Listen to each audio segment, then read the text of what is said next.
our mission is to make healthcare better for everyone. And by better, we can define better in a number of different ways. Better means more convenient. It means less expensive. It means easier to access. One of the scandals of our civilization is that there are literally a billion people around the world with no access to healthcare at all.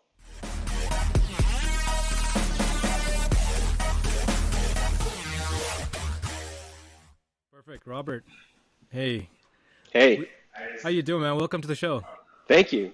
Great to be here. Yeah, so you're calling from the other side of the border in Brooklyn, New York. That's right. Love to hear what you're working on. Well, thanks for asking. I'm the founder and CEO of Cloud DX, which is short for Cloud Diagnostics. We're a startup now, a scale-up, rapidly growing developer of digital medicine and virtual care technologies. And that includes everything from customized, unique, proprietary medical devices through software platforms to artificial intelligence and automated diagnostics and science fiction come to life. And that's quite a breadth of problems you're trying to solve there. So let's start with a story of what brought you here, and I'd love to find out more about the problems you're hoping to solve. So why Connected Health? What's going on? Well, it goes back actually a long time, back into 2005 rather. So I'm Canadian. I live in Brooklyn, but I'm from Calgary originally. Okay. And I was living in Vancouver in the early 2000s, and I was headhunted to come to New York City. And what I was really doing was I was bringing Canadian developed technologies to the US market. So I did that as an independent contractor. And so I had a contract with a company in Vancouver that developed this very advanced glow-in-the-dark technology. It's a crazy signage technology. It's used on the space station. It's used in the Pentagon. And at that time in New York City, it was being installed in buildings after 9/11. So I represented that product, and then I moved on and I represented a very cool space-age fire extinguisher product. That was an amazing little journey. And then I was introduced to this company in Toronto, in Markham, Ontario, and they had invented a new kind of blood pressure cuff. It was a wrist cuff that measured blood pressure, but it did it in an entirely new way, unlike any other device of its kind. It was very advanced at the time. This is 2005. It was before anybody ever heard of cloud computing. That wasn't a thing yet. No one had said that yet. This was a cloud-based medical device. And so I thought it was absolutely fascinating, and I asked them if they had any representation in the US. They said no. I wound up acquiring the rights to the product for the United States. And then this is now in 2009, so we're in 2009 now. And then through a crazy set of stories, which will take more than this entire hour to tell, I wound up acquiring the technology and building a company around it. And so what we've done is we've taken a Canadian-invented new way of measuring vital signs, and we've built an entire platform that actually delivers telemedicine, virtual care, remote patient monitoring, and even autonomous and automated diagnostics. Along the way, we won an XPRIZE. We can talk about XPRIZE. It's a pretty cool thing to do. And now we're growing like crazy. Yeah. So, I mean, that's pretty cool. You worked on some great technologies there. Any of them you founded yourself, or were they projects you joined, or the company you worked at? Yeah, so as I mentioned, what happened was I first acquired the rights to the product. I set up a marketing company around that to market the product. That marketing company was acquired by the manufacturer, the developer of the technology. So I joined their team, became the CEO of that company, and then spun off the medical device division to create Cloud DX. So I'm on my third company working with this technology.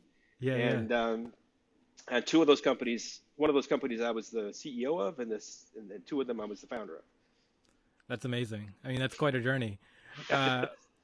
Cool. So let's talk a little bit more about the product and the problems it solves. All right. So with COVID, we kind of got a first-hand glimpse on how broken our medical systems are. not just in terms of technology being utilized, but how the system itself works and how we get data and how we triage patients, how we deal with health. What insights can you share about how the system works and where we need to improve?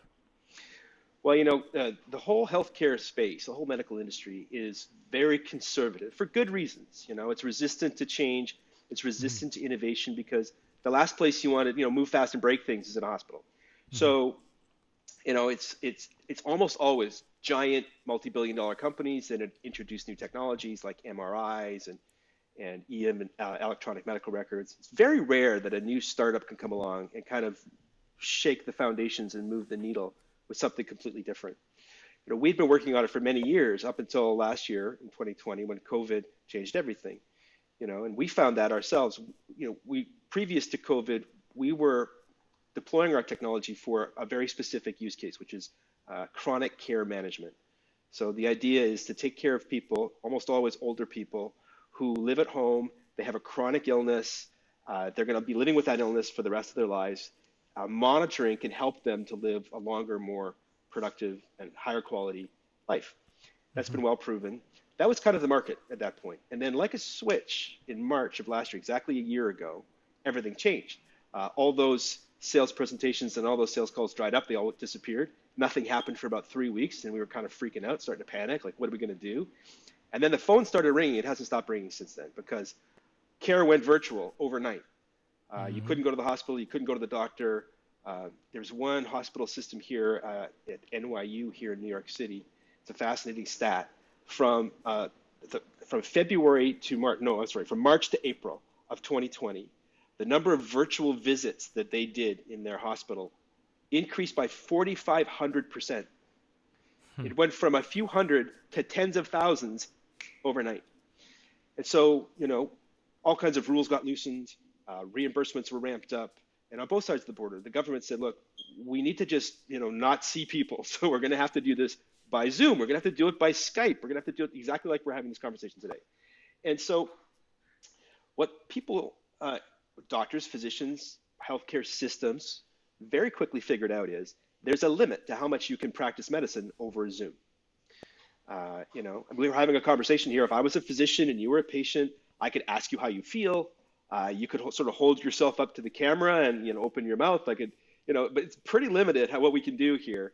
And at the end of most of these conversations, if a person was obviously unwell, the doctor usually wound up saying, look, you still have to go to the hospital. I'm sorry, you just have to go to the ER because I can't do much with you. I can't help you.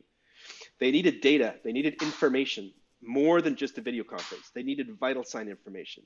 They needed pictures of wounds, that kind of thing.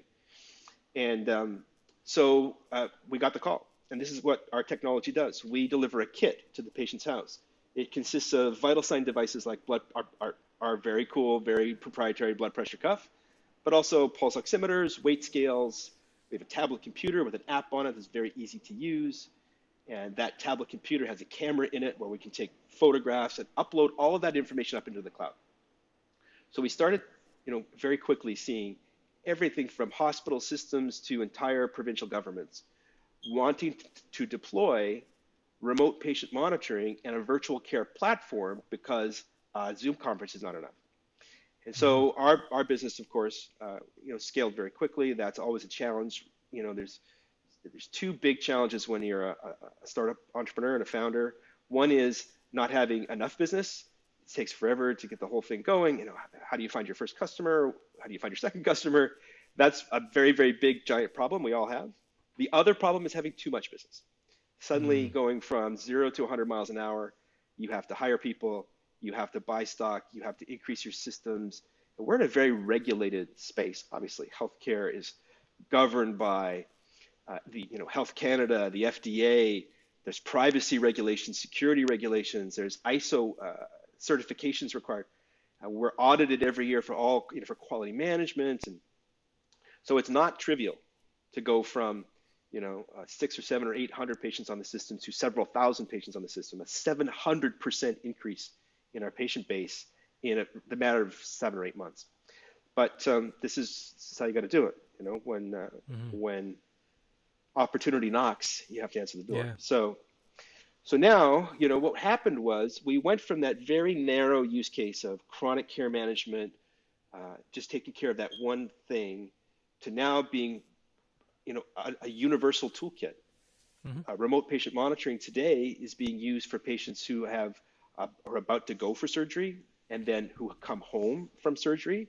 So clinicians are monitoring those patients after their surgery. Instead of staying in the hospital as you normally would for 3 or 4 days, they're discharging people, getting them out, right? So that they're not exposed to COVID, getting them home, monitoring them at home.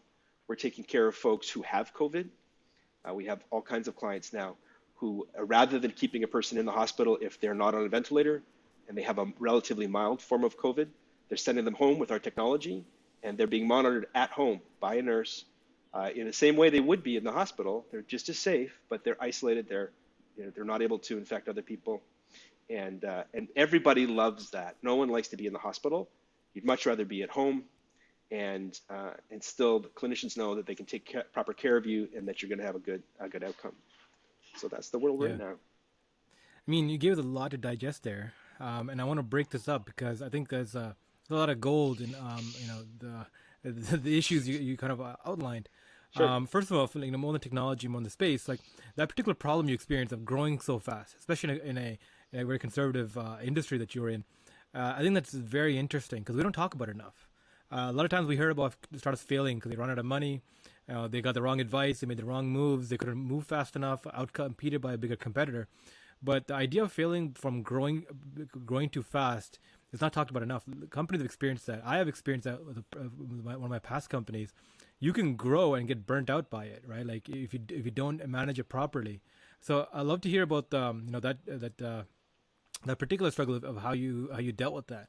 I mean, it seems to me like, you kind of experience in working with teams and growing product and growing teams and things like that. Was it like a shock to your system? Like, were you like, oh man, what do I do? Or was it like game time? Like you have ideas already in place and you just got to deploy that. Or was it, you had to like construct new ways of getting processes done to move forward to deal with this? You had to reach out, get advice. Like what kind of environment in the back end did that look like when you're growing so quickly? Well, this is not my first startup like yourself. Yeah. So although this is the fastest growing company I've ever been in charge of, we very much did have a game plan, and it's been stress tested, as they say. It's been said many, many times, probably since the Roman Empire. The first casualty of war is the battle plan. But what's exciting about growing in a space where you're coping with a kind of a very urgent problem is that your clients are right there with you, right? So it's not as if we were in a situation where, and this happens to some small companies, where they're going along and then all of a sudden, like one big monster gorilla, sometimes it's Amazon, sometimes it's whoever, suddenly says, okay, well, we need 100,000 units. And now they're beholden to that one company. And if that relationship goes sideways at some point, or if that's the only big company that they ever attract, that's a very, very serious problem for a small company. We're fortunate that our entire industry is like standing up together. So we have multiple customers, and what we learn with customer A, we can take to customer B. We're part of a conversation. We're part of a sea change. We're part of a paradigm shift, if you will. We're all learning together in a way. So it's the ideal optimum situation in that way, because it's not that we're forgiven for mistakes we make, but it's that we're in an iterative conversation. And so we try things, if they work out, we do them some more, and we're constantly reinventing things. We are able to win some pretty major contracts because we're nimble. That is the benefit of being the size we are. Some of our large competitors, and we compete with some very, very large companies, they're not nimble. They're too big. They're too bureaucratic. They're not used to trying to outcompete someone who can turn on a dime. And so it's an interesting place to be. But as you mentioned earlier, the other thing we're very fortunate in is that we have been able to attract support from a variety of different important sources. The story of how Cloud DX was financed is actually kind of a special secret key to our success, because we don't have any venture capital financiers. We've raised a substantial amount of money, in the neighborhood of 20 million Canadian dollars, actually a little more than that now. But almost all of the investors in Cloud DX are doctors, individual doctors. Wow. Hundreds of them, in fact. We have over 300 individual investors, most of whom are doctors. And so that gave us a very tight relationship with the medical community in both Canada and the United States, but especially in Canada. So in general, when we were beginning to speak to clients, or when this question of who should we, urgent situation, who should we use for remote patient monitoring? Does anybody know somebody who does remote patient monitoring? We had a lot of folks who'd like, you should talk to Cloud DX. They're amazing. And so, that's not something necessarily you can plan. It just kind of worked out that way. But as we saw that evolving and we saw that happening, we tended to double down. We've raised money in many, many tranches over the years. And at every point where we could have gone with a venture capitalist, we chose not to. We chose to stick with our method. That's fascinating. I've heard of companies being very particular where they raise money from, but to turn potential customers, clients, or even competitors into pro-consumers, right? They consume your product, but also become advocates of it. That's one of the pro moves, because if you're raising money from the very people who are leading this industry, the doctors who are prescribing things or trying to solve these issues for the clients and are trapped within a system that has to evolve, that's so perfect, right? So when you talked about the system that it involved, how did that happen? Like, did you reach out to doctors? Did doctors reach out to you? And was it like an organic play that just kind of developed and became, or was it a strategy? I mean, as always, when you're fighting for your first tranche of investment, it's serendipity. I'm very fortunate that one of my co-founders, and very, very close friend of mine, is a very charismatic, very well-connected physician in Ontario, in Toronto, at Oakville, who had worked with me in the past, and so I came to him with the idea of founding Cloud DX in the first place.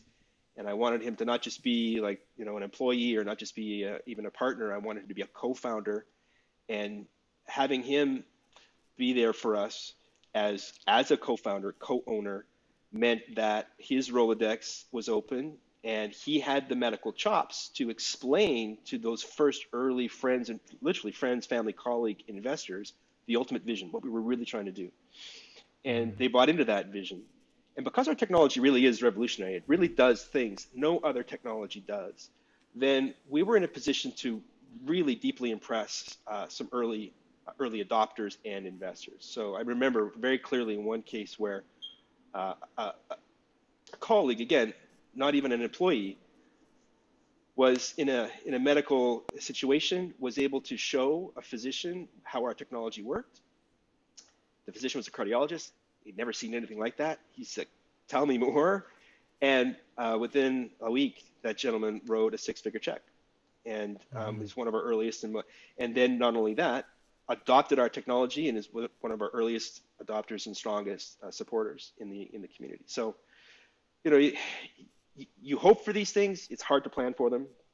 You need to let the universe guide you. But if you're ever in a position to create that kind of relationship with your customers, you must capitalize on it, because it's astonishing how successful you can be.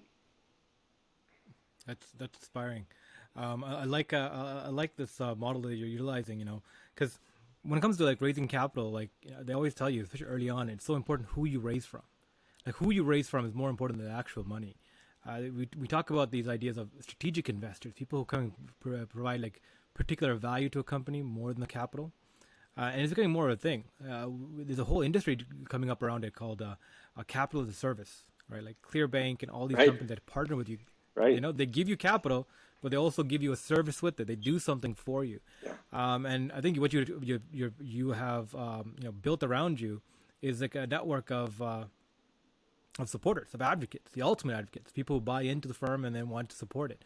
So kudos on you, man. That's really cool.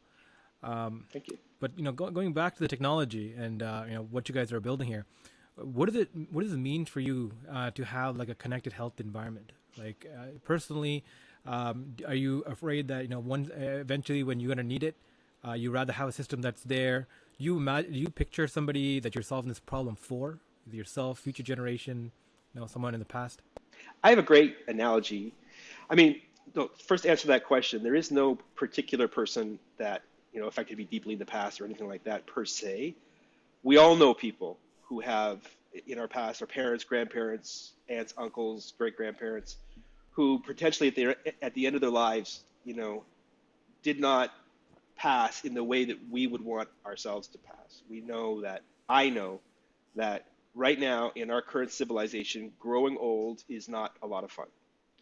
So one thing that drives us is to invent a world where growing old is a better experience. So that is part of it. Part of it is just, honestly, it's the inspiration that comes from watching a lot of sci-fi movies and being able to imagine, again, what should the future look like?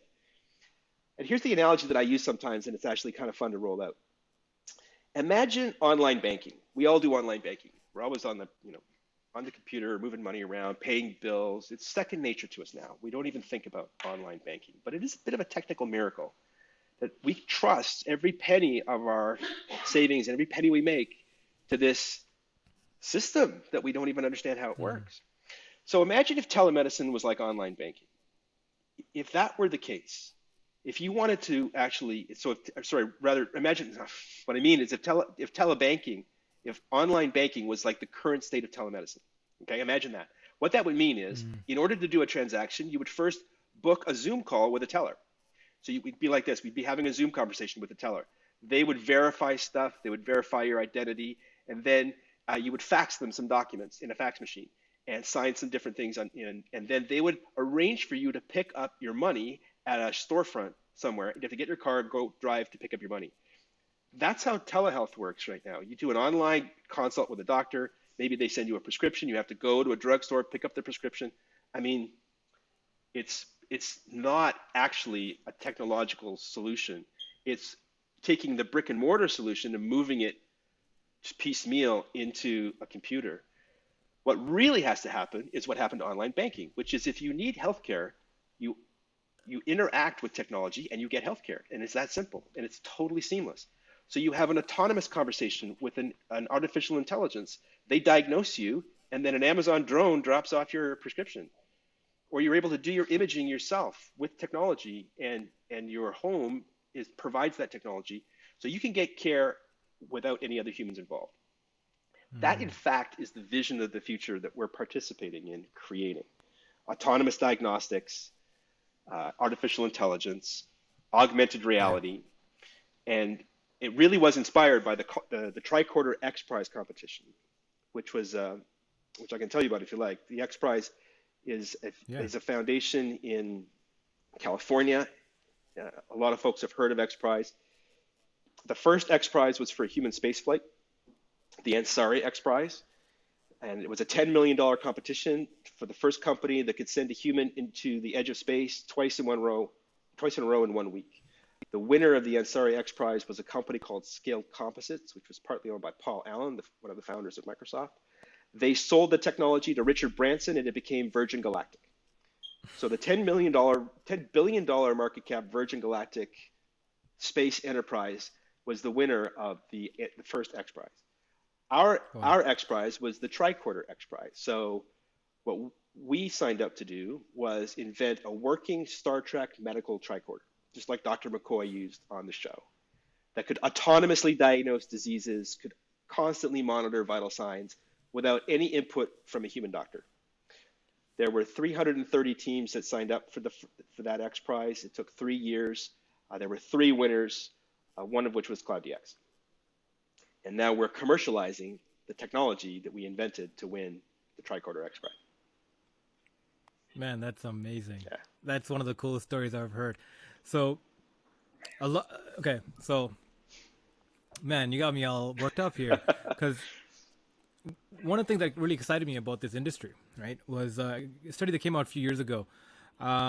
China, right? China got, I think, their top 500 doctors, and they put them against an AI diagnostic tool. And the idea was to figure out, the idea was that 1/3 of diagnostics in the medical industry is wrong. There's frequent misdiagnosis because not all doctors are built the same, right? And doctors have to individually have access to so many wide breadth of knowledge in order to diagnose somebody, and you have to be constantly updated. And different doctors are at different skill levels, and they have different knowledge and different experiences and expertise. And you as a consumer are just jumping around trying to get like second opinions, third opinions, and and the health network itself is trying to bend around that. But it's a human component that is the most flimsy, right? Because it's all by chance who you get paired up with, who your family doctor is, who's the ER doctor that sees you, like who you get to is by chance. It's completely dependent on what level of diagnosis you get and how accurate that becomes. So they wanted to test this out, and they competed 500 of the top their top doctors against this AI machine, and the AI machine won. Right? I think this was in 2017, 2018, and that's how the whole industry kind of got up and like, okay, what does this mean? Right. Because what that means is you can replace like a 4-person doctor clinic that needs to operate with like a device and you pay like a couple of nurses, right, to be there to operate, and you can now have quadruple 5 times, 50 times the volume of people can go in and get scanned and kind of acknowledged here, kind of get figured out. But what you're taking this is even further, saying why can't we even do this at home? More real time, right? Take out the complete travel of having them go into a physical location. That's right. Right.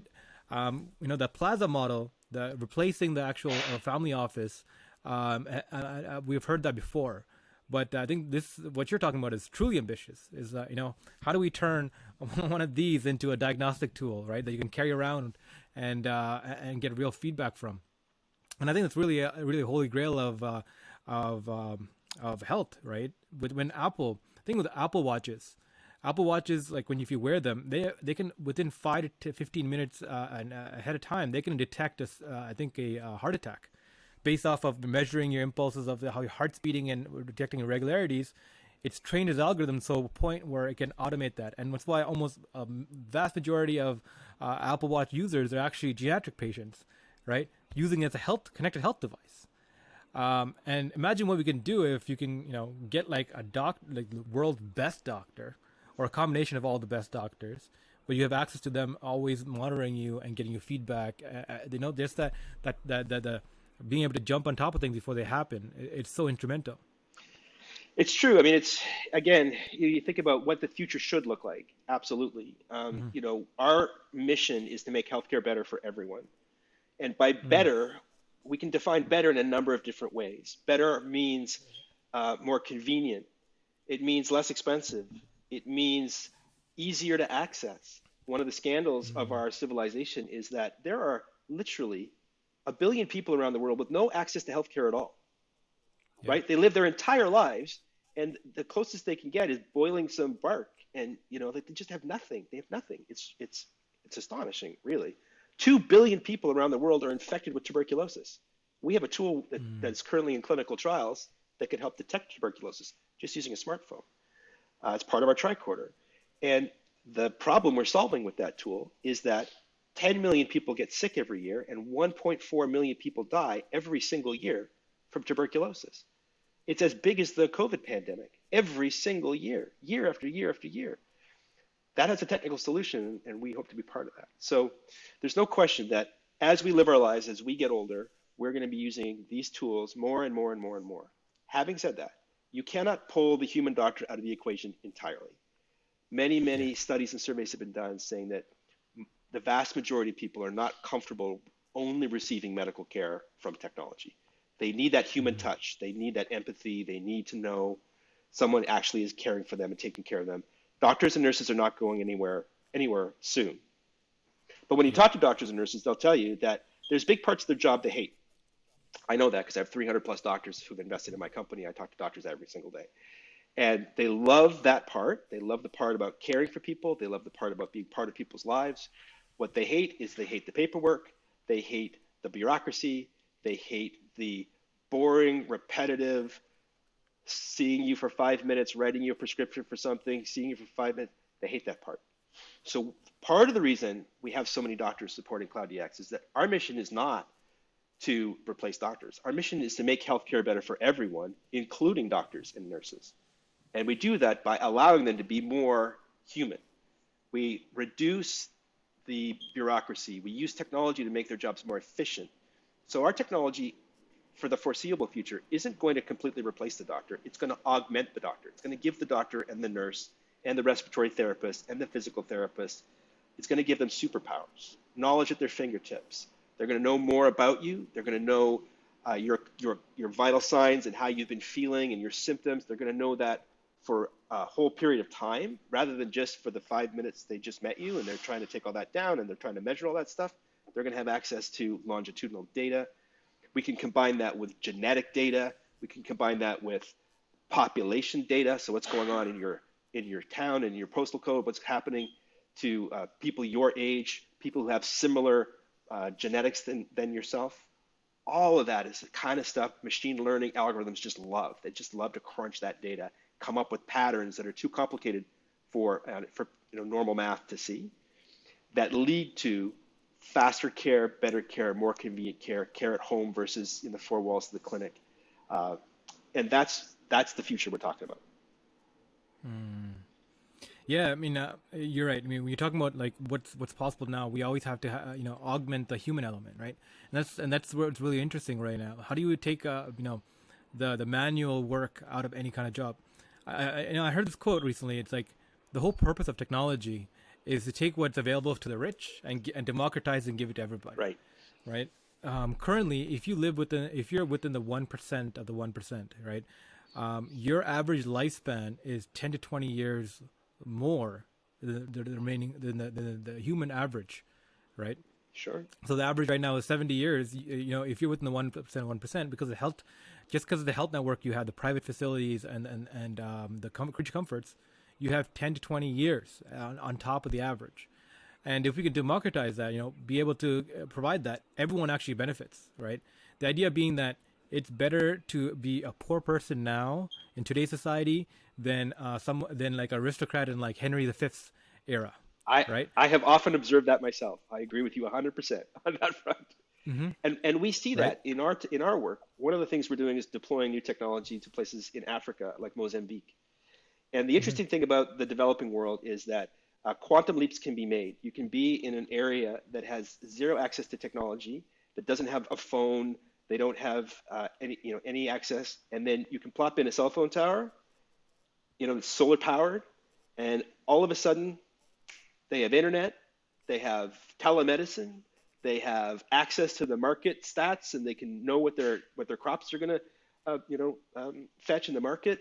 They have access to clinicians or community care workers who can come out and see them. Education, now they can take class. So they've gone from one era of the world, which was almost pre-industrial, to a very modern era, right? And this happens all over the world, in India and China and parts of Africa and Central America. So we're thrilled about that because you can deliver a tremendous amount of care over a $30 Android phone. It's astonishing what you can accomplish. So that's very cool. That's very cool. And, our friend Elon is putting Starlink into space, 40,000 satellites that will bring gigabit internet to every square inch on Earth. We're actually extremely excited about that too, because the more bandwidth we have, the more care we can deliver. Yeah. I mean, that's especially going to be really interesting, especially for IoT devices, right? Because now a device can be connected from anywhere across the world. You don't no longer have to figure out, okay, how do I get this thing connected to the internet if we're going to try to help, especially a remote place, right?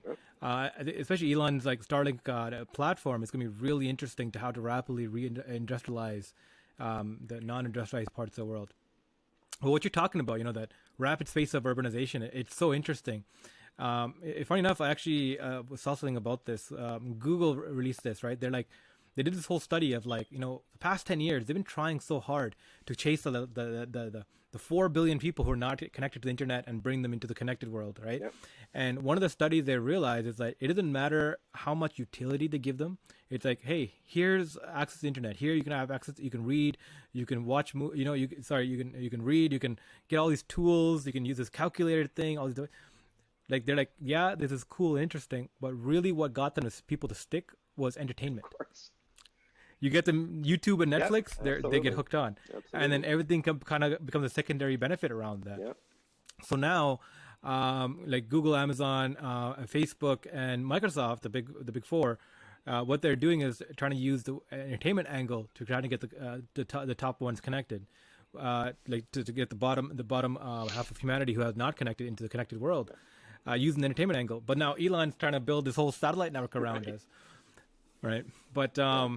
that's cool. This is great ambition, right? Like to be able to like rapidly provide resources into under resourced areas. I always thought about this, right? Yeah. Like imagine the leverage and imagine the resource gain when you go to an improv area and just drop like what is relatively a small sum of resources to an industrialized nation into that. You put like $100,000 worth of resources, $1 million worth of resources. The impacts there were like the GDP is like marginal, right? It's like you're dropping like their entire yearly GDP into that area at one time. It's the returns on that is enormous, right? Yeah, we have to be careful too, though, not to be, frankly, elitist and say, we're going to come and, we're going to come and save the world. It's a collaboration. Mm-hmm. The technology we're developing with our partners in Africa isn't about, us fixing something. It's about working with them to understand their needs. Yeah. And then if there's a solution that we can help provide, developing it with them. This is a big part of what drives Cloud DX. From the point of view of equality and inclusion, um, the more attractive we can make our technology, the more accessible it becomes. And that was a very interesting Yeah. part of the XPRIZE that we were part of, because I have to give Peter Diamandis is the founder of XPRIZE, and his vision when he created that competition was it's not enough to create super cool technology that just works in a lab, right? So Mm-hmm. 50% of the winning points to be a winner in the X Prize was consumer user experience testing. So your tricorder couldn't just be a bunch of wires and boards and cables. It wasn't enough that it worked. It had to look like a consumer product. It had to feel like something you would buy and take home with you. It had to give you that consumer experience that was so easy and frictionless and seamless that you're like, I don't want to let this go. I don't want you to take this away from me. I've tested it. And now I want to keep it because this is Mm-hmm. amazing. That was a big part of it. And that I think doesn't get enough attention when you think about delivering healthcare, because it's not enough to be, if you think about what a hospital normally looks like, it's not enough to be, efficient and effective. It has to be user friendly. And that I think is starting to sink in when you think about helping people stay at home longer, whether they have COVID in this current emergency, but after COVID has been conquered, we have a lot of other challenges to face. Chronic illness is the biggest one. It's by far the largest single expenditure in the healthcare system. 20% of all healthcare spending, which is $1.9 trillion around the world, 20% of that goes to a tiny fraction of patients who have chronic diseases. And so helping those patients to actually use technology, it can't be frightening, it can't be challenging, it can't be buggy. There's a myth that older people are not technically literate. It's not true. And when you Mm-hmm. think about that for a second, that's ridiculous. Our grandparents and great grandparents were the ones who invented the airplane and the car and the radio and the microwave and the fridge, and all of our technology that we take totally for granted was pioneered by people who are in their 80s now. So it's a patronizing and stupid thing to say that they're not technologically literate. What they are is impatient. They're impatient about technology that doesn't work very well. So they're not going to go on Reddit and look up the instructions. They're not going to go on a forum and try to figure out how it works. They're not going to read 17 Yeah. pages of instruction manual written in one language and then translated through three other ones. They're not going to do that. It has to work out of the box, and it has to work Yeah. really well, very simply. And then they're just as addicted to it as all the rest of us. And so we took that to heart at Cloud DX. And so when we make our technology, it does exactly that. It works out of the box. It's designed for folks who are in their 70s and 80s and 90s. And those folks, they love it. They have like Mm-hmm. 100% recommendation scores. They say, I recommend this to anybody. And they use it every single day. So we're very proud of that too. We're very proud of the way that we approach our client base. That's awesome. Like I love the passion that you have when you talk about this, because you're clearly you clearly well versed in this problem set, because the whole industry around aging in place, aging at home, Yeah. right?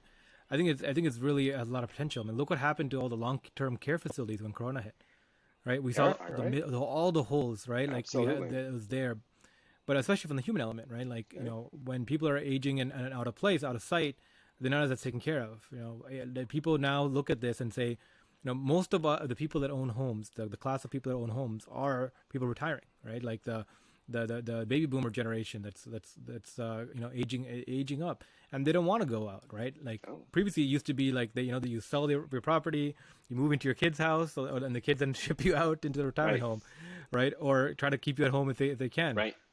But now people who are aging, they're like, I don't want to go to my kids. I don't want to be dependent on people. Like, why can't I continue to be self-reliant? I think technology is allowing them to do that. Have that dignity while they age, to have that kind of support systems.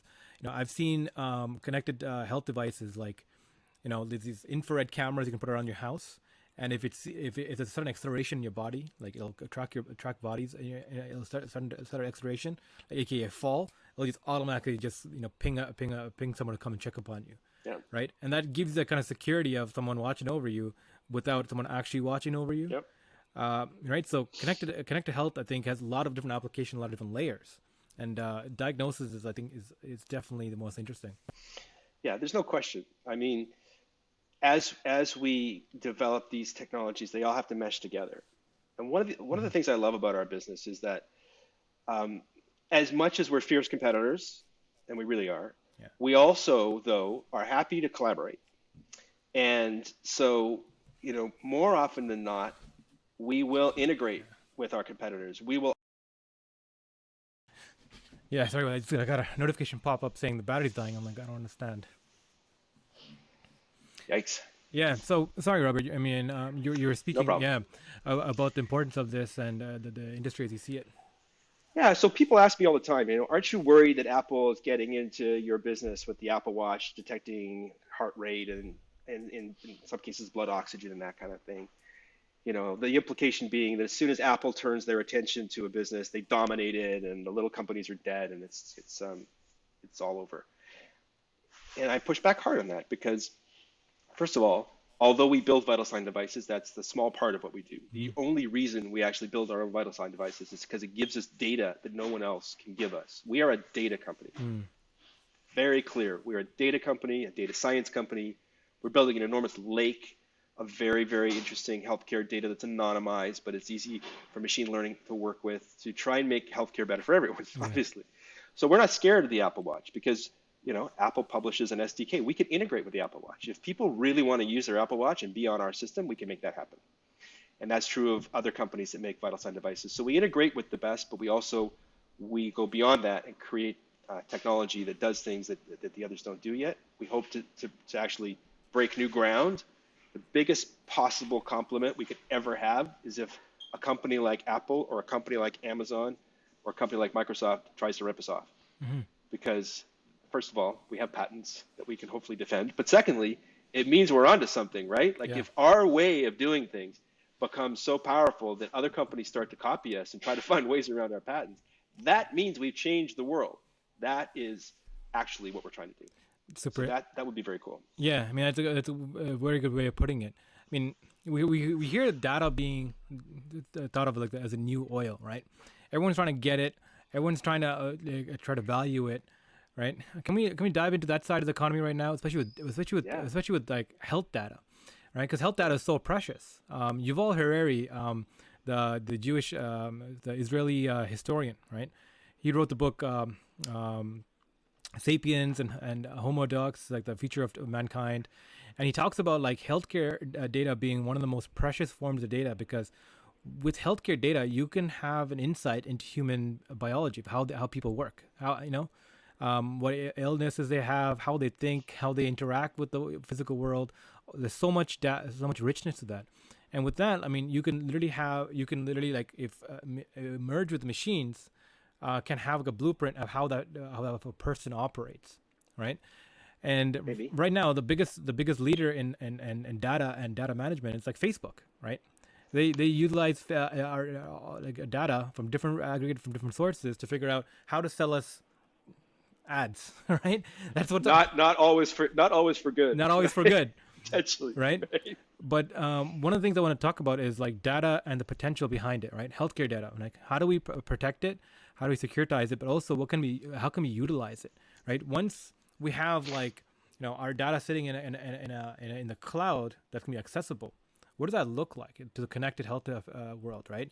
Does it mean me as a person, I have almost an electric file to all my data inputs, my health charts, my X-rays, all these kind of things that I've done, and then I can just pass it along to different services or give different services access to it that can give me and triage me better results. Yeah, so I like to discuss two concepts when it comes to healthcare data. The concept of wide data and the concept of deep data. So what wide data means to me is population data. So if I have 100,000 or a million or 10 million people using my technology one day, which we don't have yet, but we plan, obviously we'd love to at some point, Mm-hmm. and all that data, without like descriptive identity, anonymized, but we're not the only ones with this vision.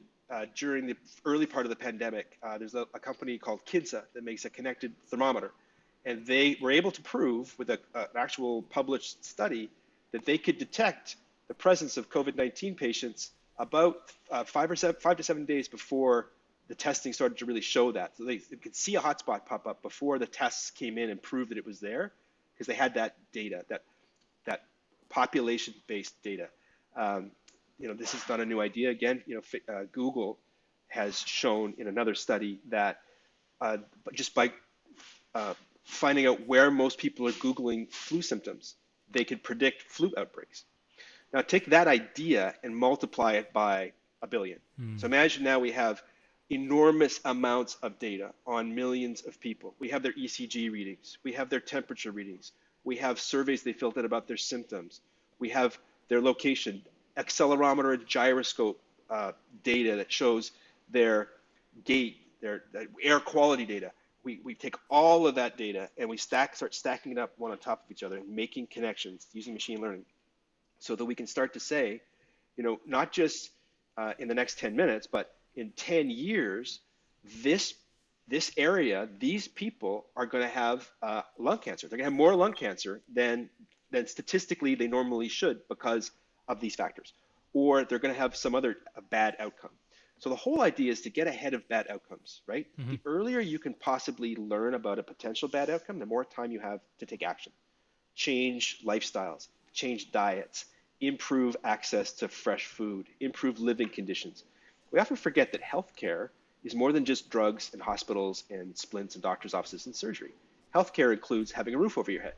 It includes having enough to eat every day. It includes living in a world with low levels of stress, so you're not constantly in a panic, fight or flight mode, which unfortunately millions of, potentially hundreds of millions of people around the world are suffering today. So all of that is included in healthcare. So the wide data concept is the more we learn, the more we can predict, the more we can get ahead of it and make corrections and improve life for everybody on the planet. So that's the wide data concept. We're very excited about that. We're contributing to that. We believe in that. The deep idea is about a person, a single person. So if you start to use technology like ours when you're in your 30s or 40s, and you take your vital signs, and you go to 23andMe and you get your genome sequenced, so you got your genetic data, and you like some of us, you kind of write down what you eat, or you count your calories. You use an Oura ring like I have here that monitors your sleep and it monitors your activity, or you use a Fitbit, or you're wearing an Apple Watch and it's gathering activity data. So you do that in your 30s or 40s, and you combine that with that population data so that when you go to your physician, they say, you are potentially in a group that might have this bad health outcome when you're 60 or 70 or 80, and we're going to get ahead of it. We're going to help you avoid congestive heart failure, which is one of the largest killers of people all over the world. Second only to, so congestive heart failure is actually first. Obstructive pulmonary disease, emphysema, is the second largest killer of people around the world. Together, they're much worse than cancer. And then the third is stroke. And there's a lot of different things you can do about stroke. So If we can figure out how to conquer those diseases, then we give everyone the maximum amount of years of their life that they can have. So that's that personalized medicine, that very deep data about you personally that can help you avoid things that might have happened to your parents or your grandparents or your great-grandparents, whether it's cancer, whether it's heart disease, whether it's dementia. What can we do about that right now? And the earlier you start gathering that data, the better. The trick is that it can't be onerous. It can't be too hard. If you have to spend a lot of time doing it, folks don't do it. It has to be automated. It has to be just part of your world around you. That's why I love this. This is a company from Finland you may or may not have heard of. That's called the Aura Ring. Yeah.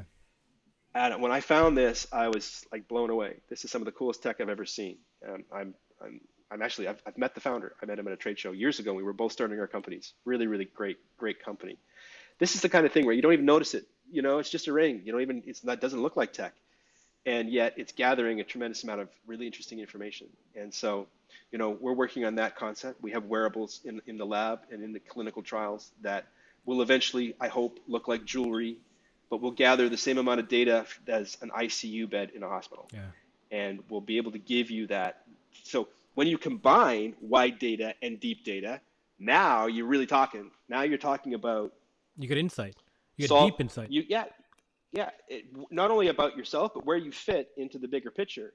And so now if you're a government and you have a certain amount of healthcare money to spend, you spend it at the very best possible way. You get the most bang for your buck. If you're an insurance company, you get to, you know, improve your bottom line, basically. You reduce your claims because everybody's just living longer and they're healthier that whole time. And if you're a city or a town, you know, now you know how to plan for everything from bike lanes to hospital beds and so on and so on and so on. It just keeps getting better and better and better. So it is, I think, the highest and best use of data in our entire civilization at the moment because it's the place where data is least used today. You know, there are still an enormous number of doctors' offices in Canada that run on paper. They literally use the facts. They're not in any way using electronic medical records. They're not tracking anything. Everything is still on paper, which is, you know, it's survivable. It's worked for 150 or 200 years, but it's not adding to the solution to the problem, which is, you know, people don't have that data. If they move provinces and they move states or they move from one country to another, they can't take their medical records with them. So you got to start over. Every time you go to the doctor, they take your vital signs again because there's no place that they can go for data that they can trust on, you know, how you're really doing. If you had to say there's one problem we're trying to solve, it's that problem.